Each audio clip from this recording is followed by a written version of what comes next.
Katya woke up with a sharp jolt and blinked confusedly, not realizing where she was. There was semi-darkness all around, with occasional flashes of vague, blurred lights. Katya felt the hard seat. When her gaze focused, she saw a row of backrests running forward. Yellow handrails, glass with trickles of rain. That's right, she had fallen asleep on the bus. And, judging by the dusk outside, she had managed to get through her stop. Katya looked worriedly at her wristwatch. How late it was. She felt a prick of panic. The children were left in the garden. She had not managed to pick them up in time. The girl hurriedly pulled out her cell phone to call the daycare center or her husband. To her even greater dismay, the smartphone, as it turned out, was empty. When she tried unsuccessfully to turn it on, it responded with a pitiful beeping sound and an empty battery on the screen. Katya cursed and hid the useless phone back into her bag. She stood up, walked to the door, and pressed the emergency stop button. When the bus slowed down and the doors opened, Katya ran out into the rainy darkness. The neighborhood was unfamiliar. The girl untimely reproached herself for her haste. It was necessary to get to the next stop, and there to take the bus in the opposite direction. What kind of day was this? Everything went wrong,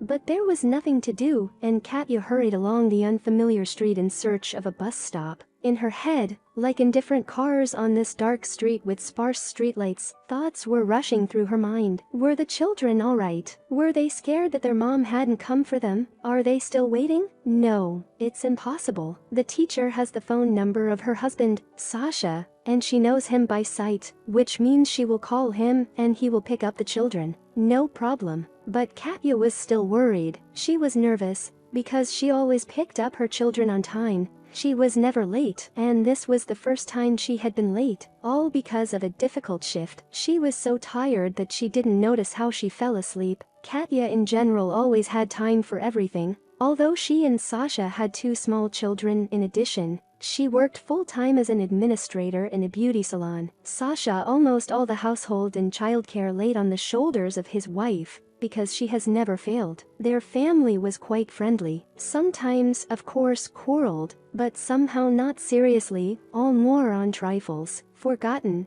not put away in the wash dirty socks, inappropriate joke. Not bought in the store products, nothing critical, and no jealous strife. Sasha fully trusted his wife, and she gave no reason. But Marina Igorovna, Sasha's mother, had a different opinion on this matter. The fact is that Katya, despite the 2 children, looked amazing. She did not neglect herself, and, perhaps, even more strictly treated her appearance than before motherhood. On weekends, carved out time for fitness, dressed well, with fine taste. She had well-groomed nails and not cheap hairstyle. Cosmetics were also expensive and of high quality. As a beauty salon administrator, Katya simply had to look her best. You could say it was her professional duty. Of course, such trifles as maintaining the reputation of the salon at the proper level, Marina Igorovna never cared. She always considered Katya unworthy of her son, despite the fact that she managed to do housework, work and still look stunning. The latter was what aroused the darkest suspicions of her mother-in-law. Marina Igorovna looked disapprovingly at the shoes with high heels standing in the hallway, frowned when she came to visit in the morning and saw how her daughter-in-law, having fed the children,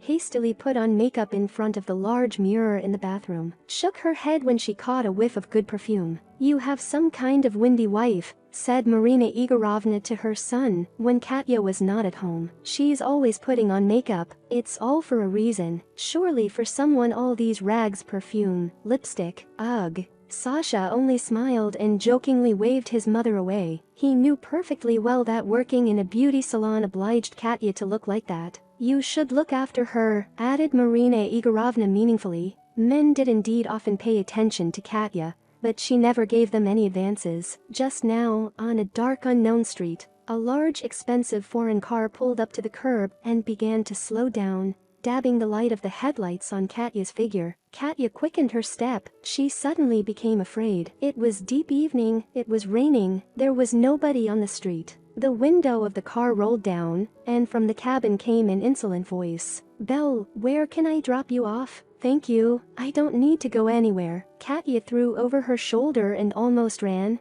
The car drove forward a little more, then mockingly honked at her. but did not pursue her. Katya breathed a sigh of relief. It was too much nerve-wracking for one day. When she finally reached the daycare center, it was late evening. Only a few windows on the first floor were lit. It was quiet. The teacher, who was late for work, calmed her down and told her that Sasha had taken the children. They had called him when they couldn't reach Katya. The girl was relieved. Tired, broken and drenched, she went home. At home she was met by a gloomy, tense Sasha. "Where have you been?" He jumped on her from the start. Did not even let her take off her shoes. "Have you seen the time?" "Sasha, you were supposed to be home 2 hours ago, and you turned off your phone." "What's that supposed to mean?" "I got a call from the kindergarten. They say you never showed up. The kids need to be picked up." "Are the kids okay?" "Yes, but not by your efforts." Sasha was definitely very angry. He paced the hallway, paced back and forth like a caged animal, and involuntarily ruffled his hair with his hand, something he did only in moments of great excitement. Katya closed her eyes tiredly. "Sash, you won't believe." She told him how she fell asleep on the bus and went off to some unknown place, showed her dead phone, explained that she still went to the kindergarten on the way back. Sasha calmed down a little. He still had no reason not to believe his wife. "Do you realize how worried I was?" After listening to his wife, he quietly muttered, "I understand. I apologize. Let's make a deal so that it doesn't happen again, okay? Maybe I'll buy you a power bank." The quarrel died down, dissipated before it could grow into anything serious. Peace reigned in the family again, but the unpleasant residue on the soul of both spouses remained. Having suffered for the evening,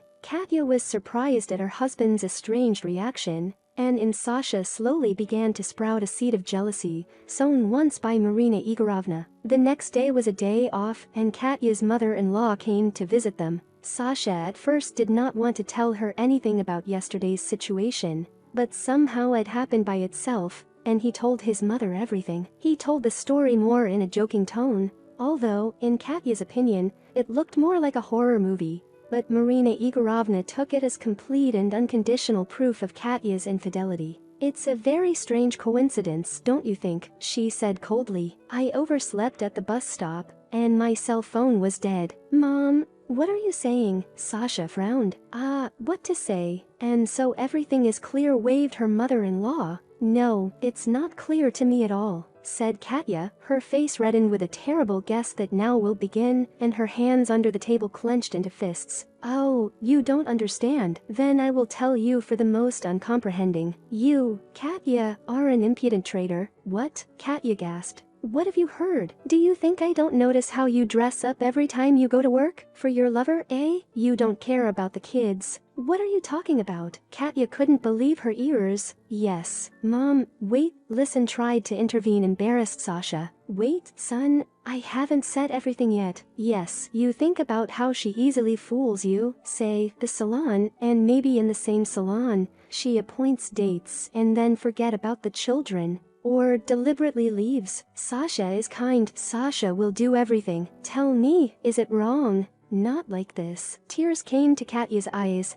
Hands crumpled the tablecloth in impotent indignation. "Mom, but stop it already. Such as you should be deprived of parental rights." Mother-in-law did not stop. You see, she missed the stop. Katya could not stand it and cried at these painful, hurtful words. The children at that time were frightened like mice and hid in their room. Everything was wrong, Sash. "Wrong?" Katya said through her tears. "What kind of thoughts do you have? Dirty evil. You can at least ask the kindergarten how I went to them, if you don't believe me." Marina Igorovna began to argue with heat that it still means nothing. That oversleeping and getting lost in a strange neighborhood, it's an excuse for a laughingstock. And the phone Katya beforehand planted at work. The daughter-in-law fought off her mother-in-law's attacks as best she could until she burst into tears and ran into the other room. Sasha fiercely looked at his mother. "Well, are you satisfied? You better leave immediately. Keep your eyes open," advised Marina Igorovna, and retired with a sense of accomplishment.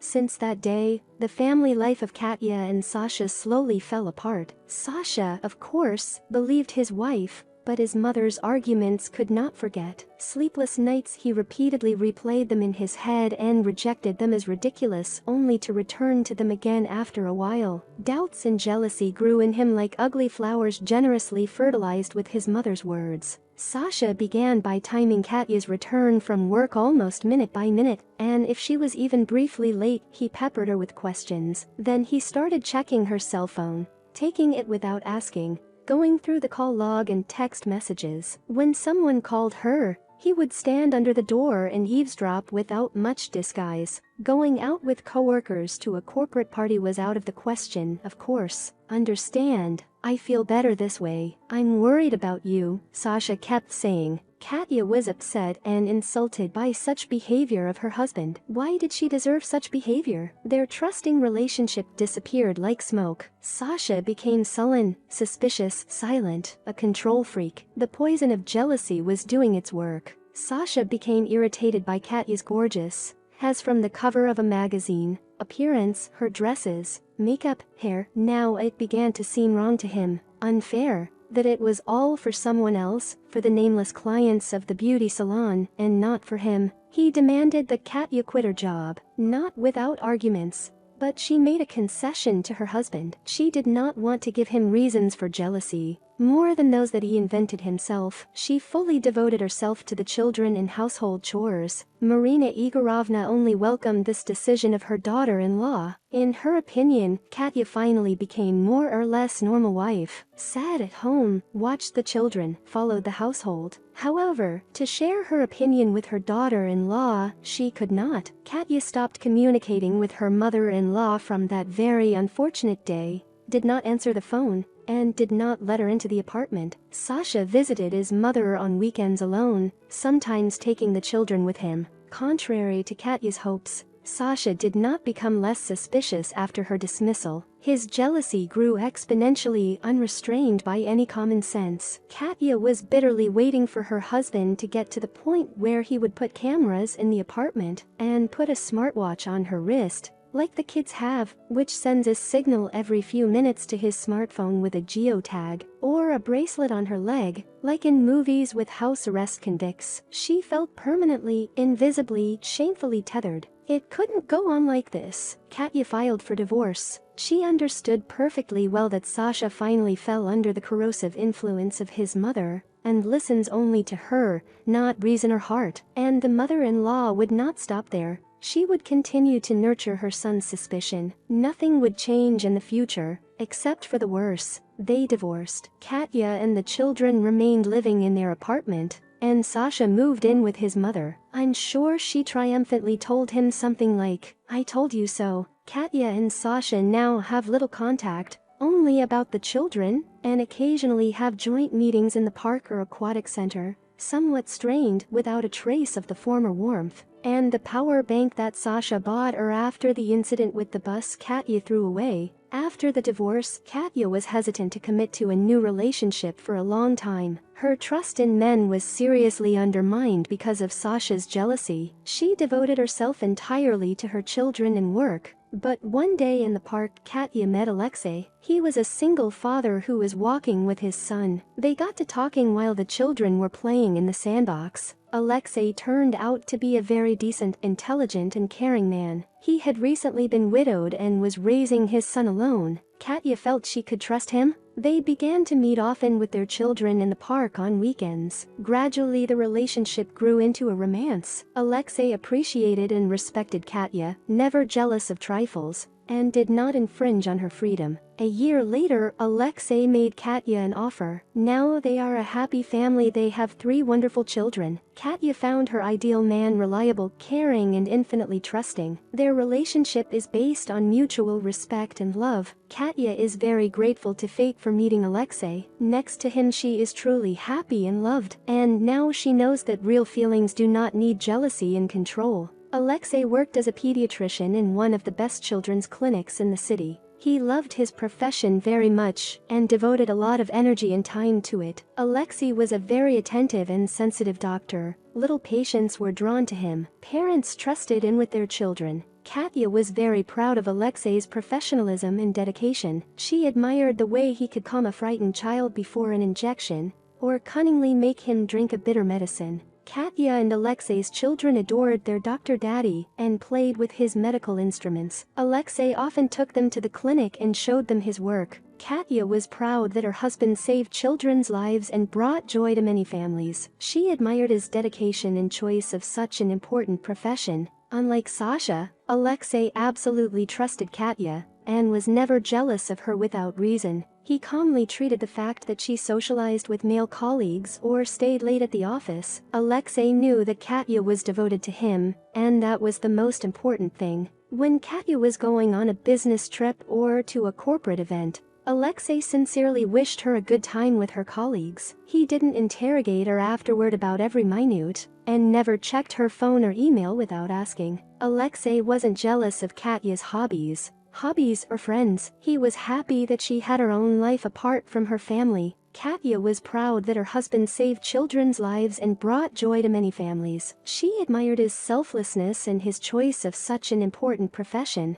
Unlike Sasha, Alexei absolutely trusted Katya and was never jealous of her without reason. He calmly treated the fact that she socialized with male colleagues or stayed late at the office. Alexei knew that Katya was devoted to him, and that was the most important thing. When Katya was going on a business trip or to a corporate event, Alexei sincerely wished her a good time with her colleagues. He didn't interrogate her afterward about every minute, and never checked her phone or email without asking. Alexei wasn't jealous of Katya's hobbies or friends. He was happy that she had her own life apart from her family. Katya felt this freedom and trust, which she lacked in her previous marriage. She appreciated Alexei's attitude and tried to justify his trust. Their union was built on mutual respect, not jealousy and control. This was the real mature love that Katya had always dreamed of.